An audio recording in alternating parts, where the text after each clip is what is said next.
Hello friend, welcome back to my channel. আমার নতুন একটা ব্লগে তোমাদের আরও একবার ওয়েলকাম। আজ হচ্ছে রাখি, আর রাখির দিনে আমরা একটু বাড়িতে স্পেশাল রান্না করছি। এবছর ভাইকে রাখি পরাতে পারবো না, যেহেতু ভাইয়ের জন্ম বার পড়েছে। অনেকের কাছে জিজ্ঞাসা করেছি রাখি পরালে কিছু হবে, কিন্তু অনেকেই বলেছে রাখি পরালে কিছু হয় না। কিন্তু যেহেতু আমার মায়ের মন খুব খুঁতখুঁতে, আর মায়ের আমি একটুতেই প্যানিক করি বেশি। ভাইয়ের যেহেতু জন্ম বার পড়েছে বলে আমি ওই জন্য আর রাখি পরানোর চেষ্টাও করলাম না। আমার সোনাইকে তো এবছর রাখি পরায়নি ওর দিদি, যেহেতু ওর এখনো 5 বছর হয়নি বলে ওই জন্য। তো এবছর কোনো রাখির মধ্যে আমরা যেতে পারিনি, ওই জন্য আমাদের একটু মনটা খারাপ ছিল।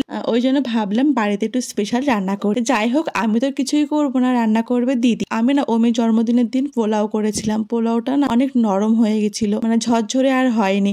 কিন্তু দিদি খুব সুন্দর পোলাওটা করেছে। আর পোলাওটা না কড়াইতে করলে খুব সুবিধা হয়, নাড়ার দিক থেকে দেখেছি। আর ভেবেছিলাম রাখি পরাতে পারবো না, ভাইকে একটু সাজিয়ে গুছিয়ে খেতে দেবো, কিন্তু সেটাও আর করতে পারি। দিদি খুব সুন্দর ঝরঝরে পোলাও করেছে। আর ভাই কিন্তু বাড়িতে নেই, ভাই গেছে কাজে। যেহেতু ভাই চলে গেছিল কাজে, আর ভাইয়ের আসতে অনেকটাই লেট হয়ে গেছিল। মাটনটা কম ছিল বলে বাবা আবার চিকেন নিয়ে এসেছিল।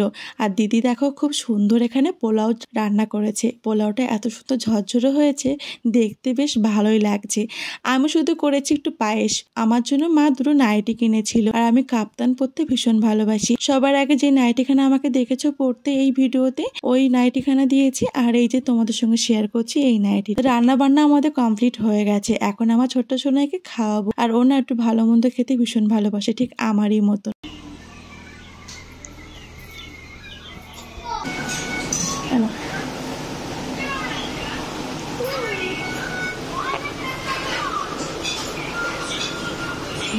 ভালো ভালো ভালো 2000 years later.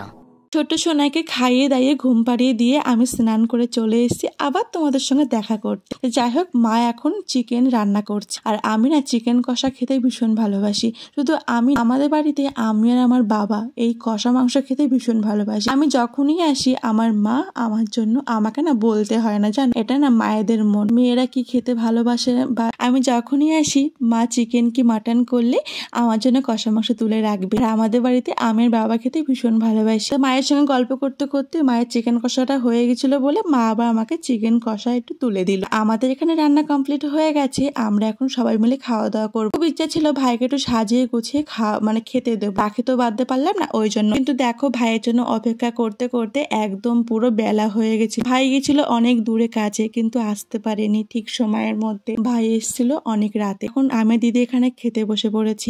ভাইয়ের যেহেতু রাখি পরাতে পারিনি বলে আমরা রাখির আয়োজনটা কিছুই করিনি, একটু ভালো মন্দ খাওয়া দিয়েই দিনটা শেষ করলাম। আর তোমাদের যদি ব্লগটা ভালো লাগে তাহলে অবশ্যই আমার লাইক কমেন্ট আর শেয়ার করবে। চ্যানেলটাকে প্লিজ সাবস্ক্রাইব করো বন্ধুরা। আজকের মতন টাটা।